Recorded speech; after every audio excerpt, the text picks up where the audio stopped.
finances, all the topics your grandmother told you not to discuss with friends. And now, your host, Matthew Dowling, and today's guests on Commonalities.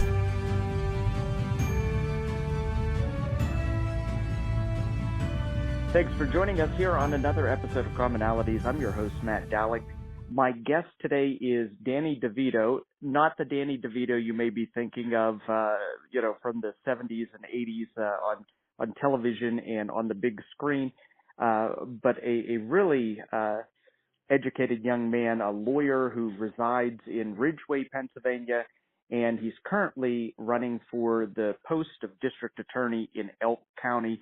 Danny, I want to thank you for joining me today. And here at the top of the show, I want to give you a chance to give a little bit about your background and a bit of a self-introduction. Sure. Well, thanks, Matt, for having me on the show. I certainly appreciate the opportunity to come on and talk a little bit about my race. As you said, I'm an attorney. I currently reside in Elk County. I graduated from the University of Akron School of Law, where I was an honors fellow. And then during and after law school, I worked as a law clerk for a large emergency medical and hospitalist care provider, then shifted over to a civil litigation firm that was focused on medical malpractice, personal injury, commercial litigation, and then also worked as a law clerk for criminal law attorneys. And then have had some other experiences, including some consulting work, some political experiences, was involved with various races and businesses, and so kind of have that broader experience as well. And then I went on to serve as the judicial law clerk for the 59th Judicial District, which is the Court of Common Pleas that actually covers both Elk and Cameron County. It's a two-county district. Work daily with the judges there, researching all aspects of the law to help draft some opinions and orders, and managed the civil protective order system for the district, kind of coordinating between all parties, law enforcement, and answering questions about that. Then went on to found my own law firm, DeVito Law Office, LLC, here in Elk County. And we're doing great. We serve clients, not just in Elk County, but in the surrounding region. And, I like taking all of those experiences that I've had before and serving clients. And now I'm running for district attorney here in Elk County because, I see some things wrong with the way things are being done, and I think we have to fix those. So, you mentioned some of your experiences. It sounds like you're pretty well-rounded, but the firm that you founded, you handle both civil and criminal litigation there? We do. Up here, there's actually, unlike places like Pittsburgh or Philadelphia, there's actually a decline in the number of attorneys. We're facing almost an attorney shortage, if you could believe that. So it's a general law practice. I kind of have to cover a wide variety of cases. So, anything from family matters to some criminal matters to some business litigation, and always open to taking, on bigger cases as well, and just trying to help people out where we can. So, you're running for public office, and any time a person runs for public office, it's generally because they see that they could be answer to a change that they see needing to happen, within a particular office or a particular position. So I always like to ask kind of the magic question: if you woke up tomorrow morning, what would the perfect world in the Elk County DA's office look like? What would be the first things that you would address or change as you see needing fit at this point in time? Well, we're facing a serious problem here in Elk County with the drug situation, the fentanyl situation, and I think the whole nation is facing that problem. And my contention is whatever we're doing now just is not working.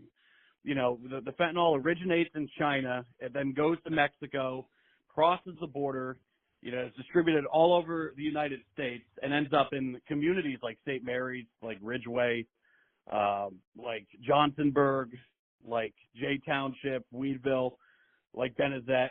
And it's a big problem. And there's that big chain of drugs that starts in China, goes through Mexico, then ends up here in Elk County.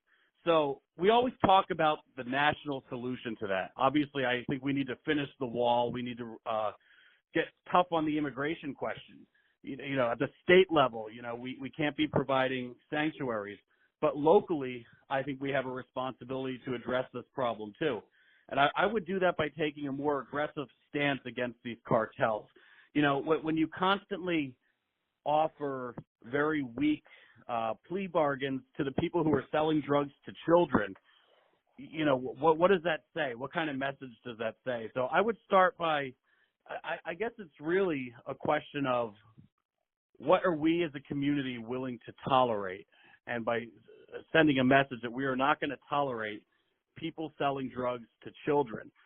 Frankly, I think the laws are too weak on that, but we can use the laws that we have in order to dissuade people from coming into Elk County to sell drugs. I've heard from law enforcement that people will say, oh, well, I'm going to go across the Elk County line to sell the drugs because I know that we're going to get a better deal there if we're caught.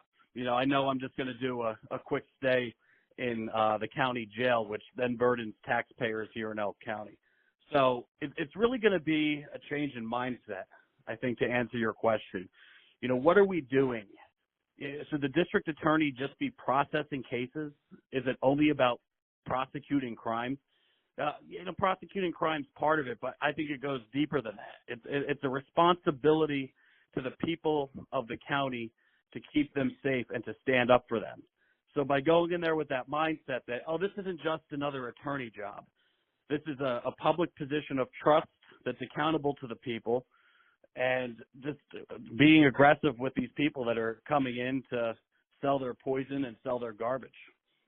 In Elk County, in many ways, is very similar to Fayette County, where I reside, or Somerset County, which I used to represent in the state house, where, you know, we kind of become those little communities where drugs stop overnight on their way to the big cities of Pittsburgh and Philadelphia, and rural Pennsylvania I see as having huge problems with drugs that are not only traveling through those areas, but ultimately you know, find homes and buyers within those rural Pennsylvania areas. So I think many of my listeners on the radio side of this program in Fayette County will be able to identify with that problem as well.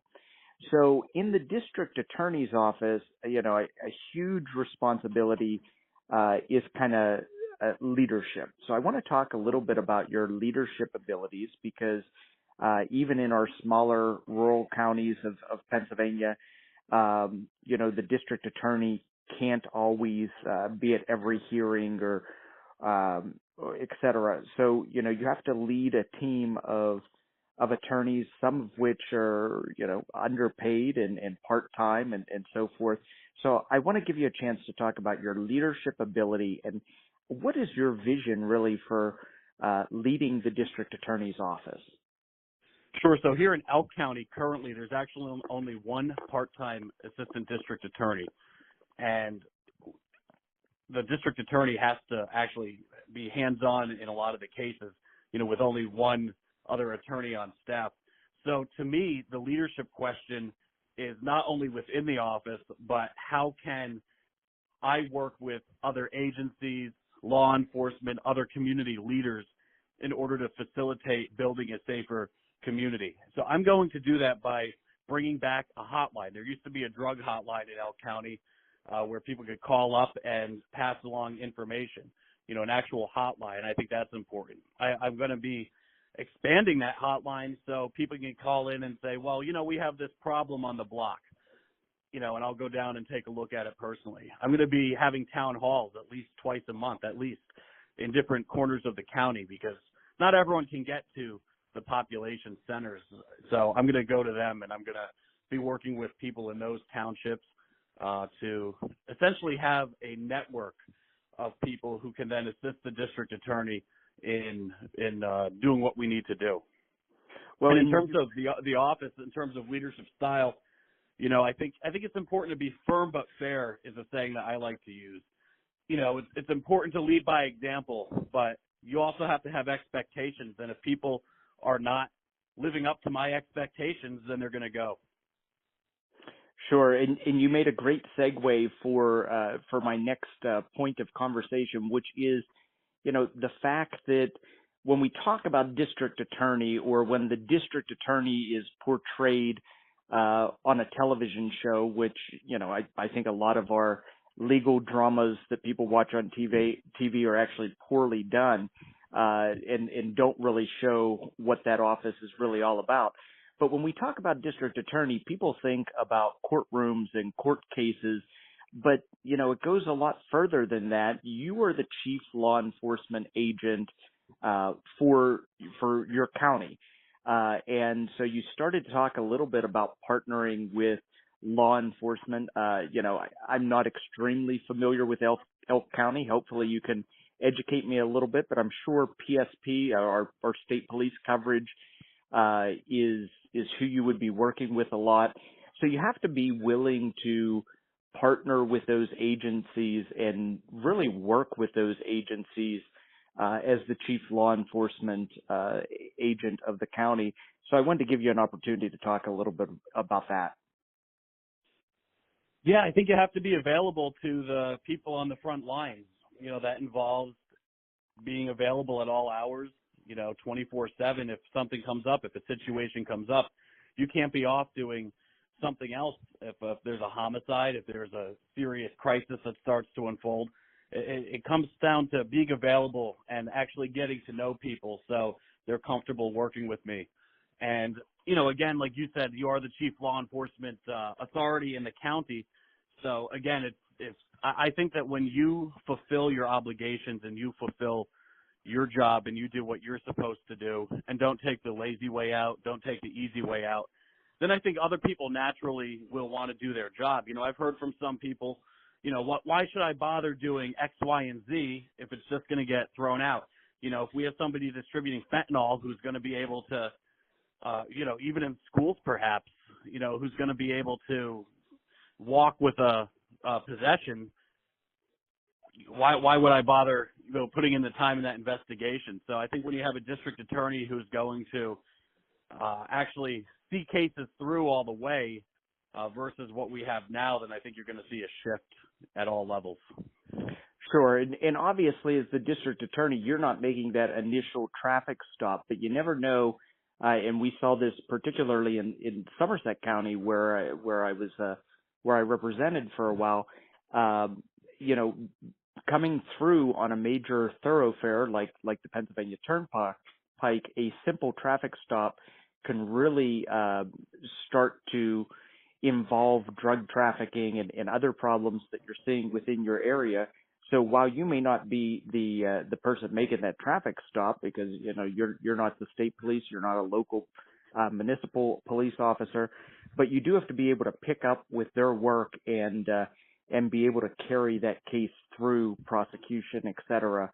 So I think that is important to be able to work with those people that are on the front lines. We have to get our first break in here today on commonalities, and we will be back in just a moment. Our guest today is Danny DeVito. He's running for district attorney in Elk County. And like I said, we got to get our first break in. We'll be right back in just a moment.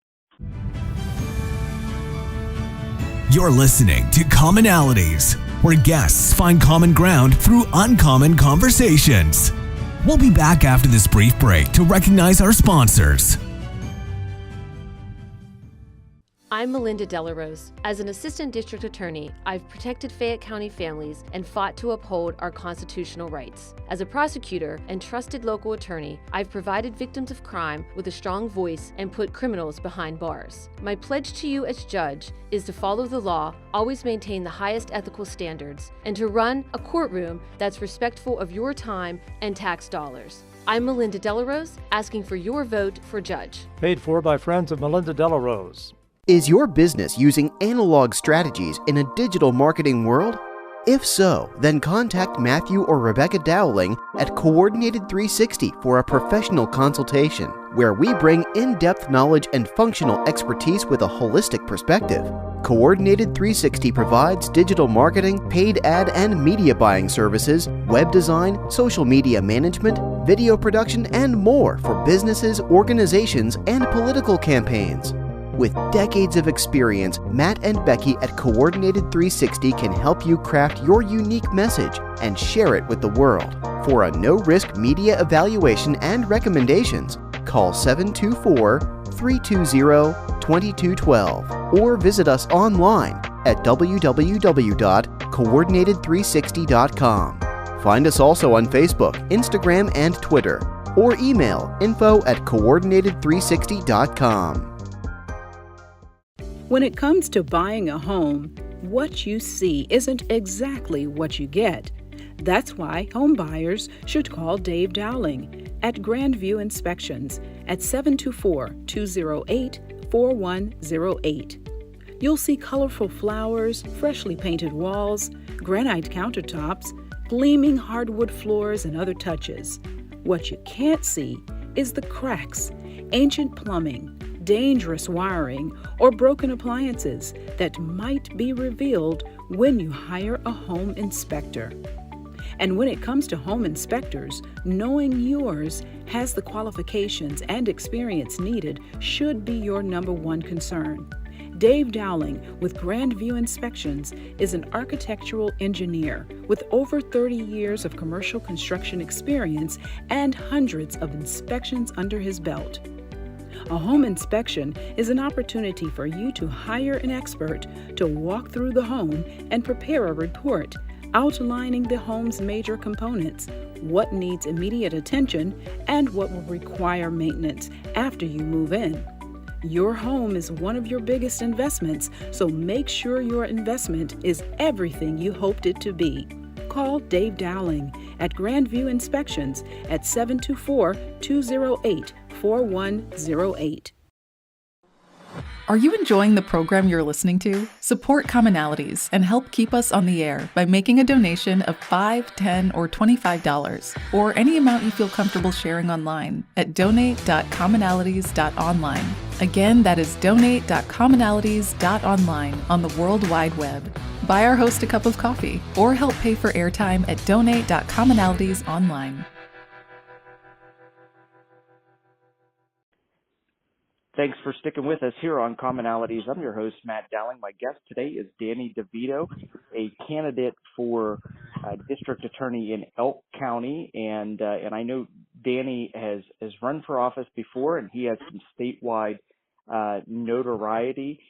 So I'm sure some of the people that listen to the podcast version of our show that, has listeners throughout the Commonwealth and different parts of the country as well will be interested to hear some of his thoughts and opinions as he is preparing for the upcoming primary and general elections. So, Danny, we talked before we went to our commercial break about some of your take on leadership, on law enforcement. My next question would be, what policies will you implement to promote public safety in your county? I know you already talked about at least twice a month doing a town hall, but what are some of the other ideas that you have to implement or promote public safety throughout the county? I think a lot of it begins with the attitude you go into the office with. So taking citizen complaints seriously, taking seriously the thoughts of law enforcement, and really just approaching the job as if this is a mission. I'm on a mission to keep everybody safe in Elk County. As far as specific policies, number one, I think that the current policy of pleading everybody to a county sentence that we see as opposed to, perhaps a state correctional institution, I think that we need to take a look at the plea bargain policy going on currently. Because, frankly, the state correctional institutions sometimes have programs that the county does not have and doesn't have the capacity to have. So it would be taking a look at individual cases and seeing what actually fits here.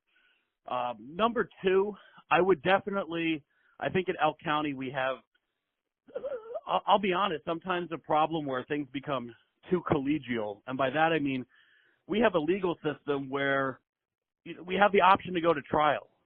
And if we can't seem to agree, then I'm going to be willing to take cases to trial and let a jury decide what's going on. I think the flip side of that too, by the way, is that, if there's somebody who's overcharged, you need to be able to tell your own people, you know what, there's just not enough here in terms of, what fits and what doesn't. But really focusing the office on going after people who commit the most heinous crimes. If you sell drugs to a child, in my opinion, you should ride the lightning, but, that's not an option under the current law. But you should not be allowed to then walk free on the streets again. If you deliver fentanyl to somebody and they die, you need to be held accountable for that. That's drug delivery resulting in death. And these people are working for, really bad people. They're working for these Chinese and Mexican cartels that are sending the drugs here to the country. So they need to be held accountable. If somebody harms a child, if you're a child predator, you need to be prosecuted to the fullest. It's not just about resolving the case. It's about allowing either the guy will plead to everything and take what sentence he deserves, or a jury's going to tell him, no, we're not going to tolerate that type of behavior in Elk County. So again, it's really just doing what you're supposed to do, not having a lackadaisical attitude, focusing on doing the job at hand. And that's really what it comes down to.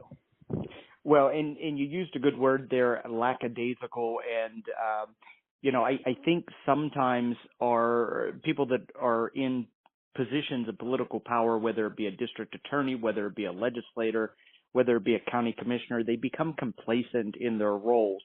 And the next thing I wanted to talk about was, how you see your ability to be able to adapt to changing times and changing legislation that's coming down, to be able to kind of stay up to date with what may be a best practice in the DA's office. And not only that, while the district attorney isn't able to make the laws, I do think that you have the ability to advocate. I know that throughout my brief time in the legislature over the past 6 years, I had the ability to talk with district attorneys that said, hey, these are the tools that we need to put into Pennsylvania law. So I kind of wanted to talk about your agility to change with the times and how you see your role working with changing legislation and best practices.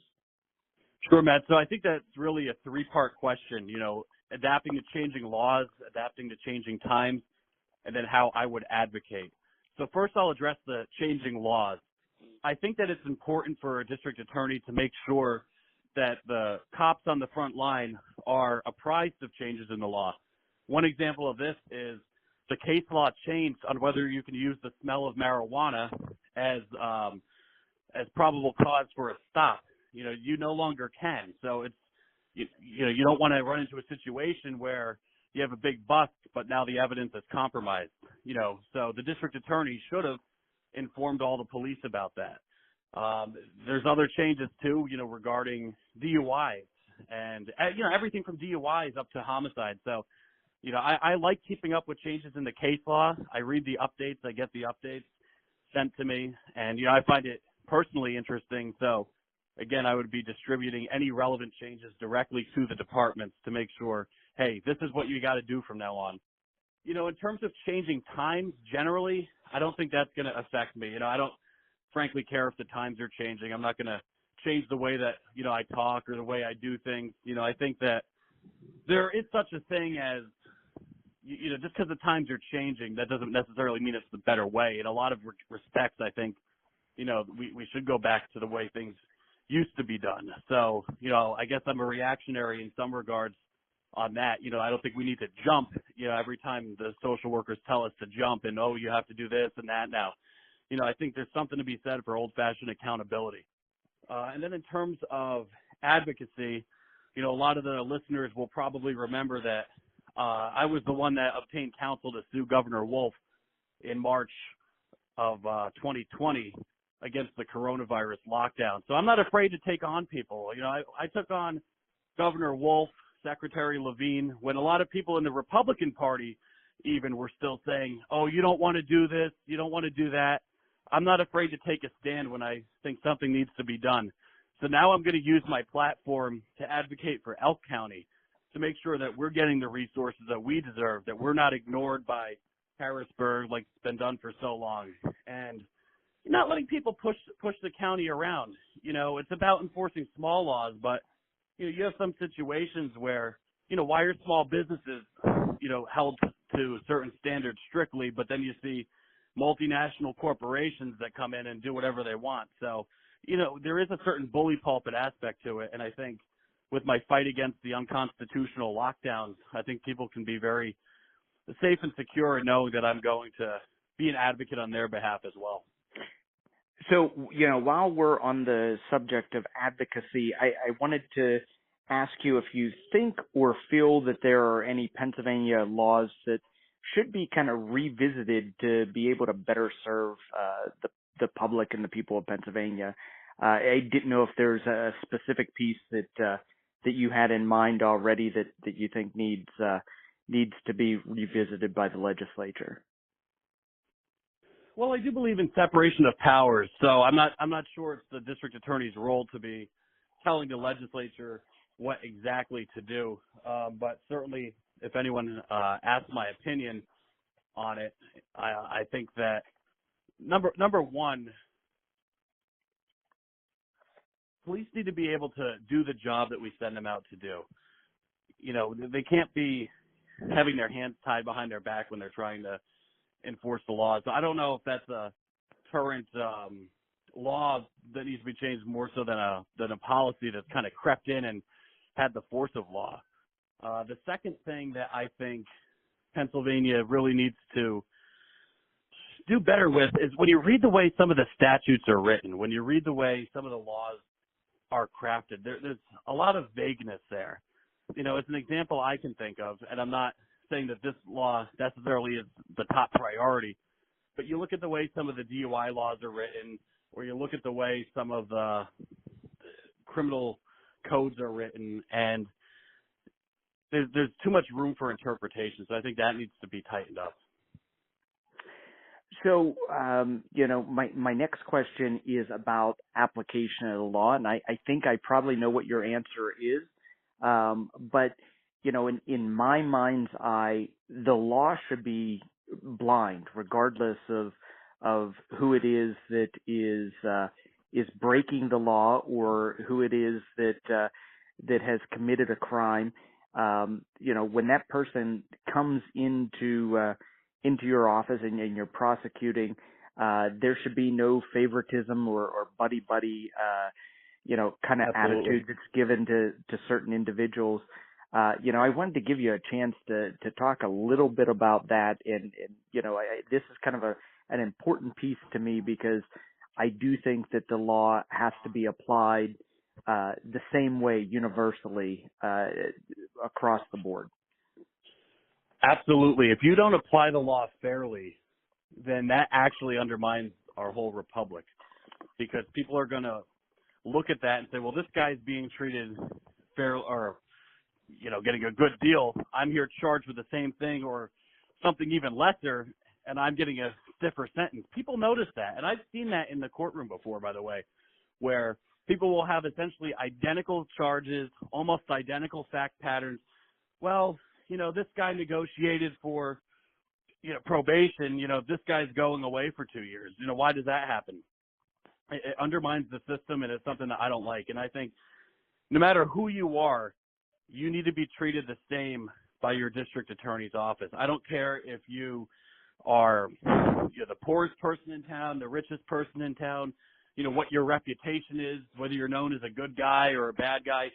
The law needs to look at the person and say, what are the facts here? How does the law apply to it? And we'll treat the person fairly. And no, you can't show favoritism. You can't you can't treat people better and you can't treat people worse because of who they are. And once you start doing that, then the country's done. Well, and you make a great point that, that can shake out both directions, whether someone be treated with favoritism or whether there's a witch hunt, for a certain individual that is treated harsher than others. And I want to get to kind of a national piece of news here, but we do have to get a break in. When we come back, so if you're sticking with us as a listener, do so, because when we come back, we want to talk about the indictment of President Trump, and I want to get Danny's take on that because I think that comes into the conversation that we were just having about the way the law should be universally applied. But we'll get to that after the break, as well as final thoughts and how you can contact Mr. DeVito if you're interested in getting with his campaign. We'll be right back here on Commonalities. You're listening to Commonalities, where guests find common ground through uncommon conversations. We'll be back after this brief break to recognize our sponsors. I'm Melinda Delarose. As an assistant district attorney, I've protected Fayette County families and fought to uphold our constitutional rights. As a prosecutor and trusted local attorney, I've provided victims of crime with a strong voice and put criminals behind bars. My pledge to you as judge is to follow the law, always maintain the highest ethical standards, and to run a courtroom that's respectful of your time and tax dollars. I'm Melinda Delarose, asking for your vote for judge. Paid for by friends of Melinda Delarose. Is your business using analog strategies in a digital marketing world? If so, then contact Matthew or Rebecca Dowling at Coordinated 360 for a professional consultation, where we bring in-depth knowledge and functional expertise with a holistic perspective. Coordinated 360 provides digital marketing, paid ad and media buying services, web design, social media management, video production, and more for businesses, organizations, and political campaigns.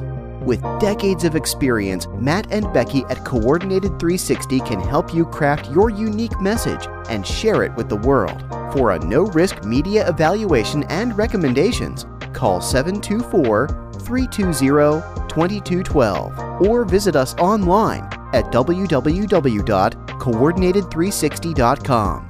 Find us also on Facebook, Instagram, and Twitter, or email info@coordinated360.com. When it comes to buying a home, what you see isn't exactly what you get. That's why home buyers should call Dave Dowling at Grandview Inspections at 724-208-4108. You'll see colorful flowers, freshly painted walls, granite countertops, gleaming hardwood floors, and other touches. What you can't see is the cracks, ancient plumbing, dangerous wiring, or broken appliances that might be revealed when you hire a home inspector. And when it comes to home inspectors, knowing yours has the qualifications and experience needed should be your number one concern. Dave Dowling with Grandview Inspections is an architectural engineer with over 30 years of commercial construction experience and hundreds of inspections under his belt. A home inspection is an opportunity for you to hire an expert to walk through the home and prepare a report outlining the home's major components, what needs immediate attention, and what will require maintenance after you move in. Your home is one of your biggest investments, so make sure your investment is everything you hoped it to be. Call Dave Dowling at Grandview Inspections at 724-208-4108.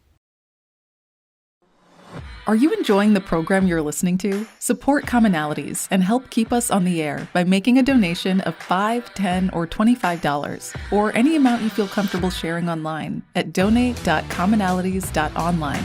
Again, that is donate.commonalities.online on the World Wide Web. Buy our host a cup of coffee or help pay for airtime at donate.commonalities.online. Thanks for staying with us here on Commonalities. I'm your host, Matt Dowling. My guest today is Danny DeVito. He is a candidate for Elk County District Attorney, and before we went to the break, we were talking about how the law should be universally applied, how we really undermine our entire republic whenever someone gets a deal that shows some favoritism, but how that can also turn into a witch hunt when a district attorney is looking for something to pin on a certain individual, and how that's really not the way in our Commonwealth or country that the law should be applied. So, Danny, I said I was going to ask you the question about the indictment of President Trump. I want to get your feedback or your opinion on that, and I'm sure our listeners want to hear about your opinion as well.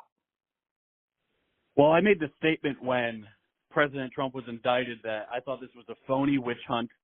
I think that it's a political persecution. And I think my statement actually said that I fear for the future of our republic. And that's not an exaggeration. I mean, this is the first time in history that a former president of the United States was criminally indicted. First of all, the legal grounds, and I'll make the statement that I'm not licensed in the state of New York. I'm licensed in Pennsylvania. But to me, the prosecutor, first of all, it's a shaky legal theory that's never been done before. He's commingling federal and state law. The statute of limitations, from my understanding, has passed, and he's trying to enforce federal law with something that the feds have already rejected. You know, as an example, they're saying, oh, it's a campaign expense, it's a phony business expense. Look, if I get a haircut or if I take a shower, because I don't want to look bad at a campaign event, do I have to report my water bill? I mean, that's the absurdity that this can go to. These charges were spun up by a Soros-funded district attorney who was elected for the sole reason that they wanted to get President Trump. But to me, it's about more than just those kind of legal deficiencies that I spelled out. This is the political persecution and the weaponization of our criminal justice system against political enemies. That's not done in the United States of America, but it is now. And I think President Trump said that the Soviet Union would be proud of them for what they've done. And I agree that this Alvin Bragg, George Soros, the entire kind of elite establishment of the uniparty, I call it, they're going after their political enemies. And first of all, in regards to my race, that's why you need someone as the district attorney that shares your values, not just in terms of who can do the job, but who shares my values and will not turn the office into something that's going to persecute people for having conservative or patriotic ideals. Because if they can go after the 45th president of the United States, they can go after you. They can go after anybody. They can go after me. So historically, you do see that when somebody challenges the political establishment to the extent that President Trump has, they do try to weaponize the system and lock you up. You look at Jim Trafficant in Ohio. There's several other examples. But this is beyond what we can accept as a nation. And it's legally deficient, but more than that, this is the shift from a constitutional republic to a banana republic if these charges are allowed to stand. Absolutely. And I was a supporter of President Trump. I was on the ballot with him during his first presidential run. And I allowed myself the time to see the actual indictments and to be able to read through and kind of ruminate on what the charges were before I made any kind of public opinion or I discussed this on the radio or in the press.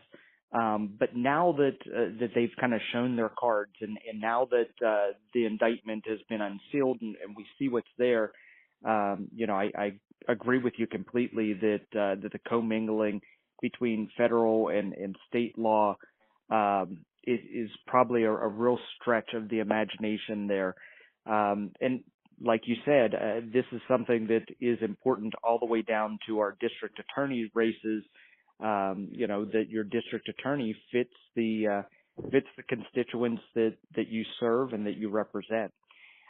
Before we go, we have just a couple minutes left in the program. I wanted to see if you had any final thoughts that you want to share with our listeners, and then also make sure that we got your contact information out there. If someone wants to donate to your campaign, if someone wants to help with your campaign, even if someone listening is from Elk County and wants a yard sign, which, by the way, I always hate political yard signs. I think there's better use of political funds or campaign funds. But, if someone does want a yard sign, how can they reach out to you and get a hold of your campaign? Sure. Well, first of all, I always tell people, look at the way the county is being run and managed right now. Are you happy with it in terms of how we're dealing with the drug problem? Do you feel that you can reach out to your district attorney? Do you know him? If the answer is no, then you need to vote for Danny DeVito, because just pick up the paper. Cases are bungled. Drug dealers run rampant. There's no accountability. Meanwhile, good, hardworking people, Americans, have to suffer the consequences and have to pay the costs, and taxpayers have to eat all these costs for, these people that just don't care about anybody else in society. So, it's really a question of, do you want to see Elk County restored to, what your grandparents gave you? Or are you fine with the way things are going? I think most people are very unhappy, and they're ready to vote for Danny DeVito. As far as the yard signs, I've heard your opinion before, but I think our yard signs look pretty good. Some people have said it's actually the best looking yard sign that they've ever seen, so hopefully they'll get some traction and attention. But if people want one, or if they want to talk with me directly, I'm always happy to call somebody if they have a question about my campaign and we could talk directly. They can go to DeVito4DA.com. I believe right now it's redirecting to our social media, and they can send us a message on there. If not, they can find me on Facebook. I have a personal account and a campaign account. They can email DeVito4DA. That information is on there as well. So, always happy to talk to people directly, and, we can have a conversation. I can hear your thoughts, or we can, obviously always willing to accept support for our campaign. Absolutely. And I want to thank you for making the time to talk with us today. I truly enjoyed our conversation about the law. I think that, sometimes it's something that's not discussed enough, and I'd love to have you on again to kind of delve deeper on Pennsylvania law and some of the relevant issues in the future. So thanks so much for being on with us here today, Danny, and thank you everyone for tuning in. This has been Commonalities, a show where guests find common ground through uncommon conversations. Copyright 2022 Coordinated 360. All public rebroadcasts should be done with prior written approval from Matthew Dowling. All requests should be sent to info@coordinated360.com. Thank you for listening to Commonalities.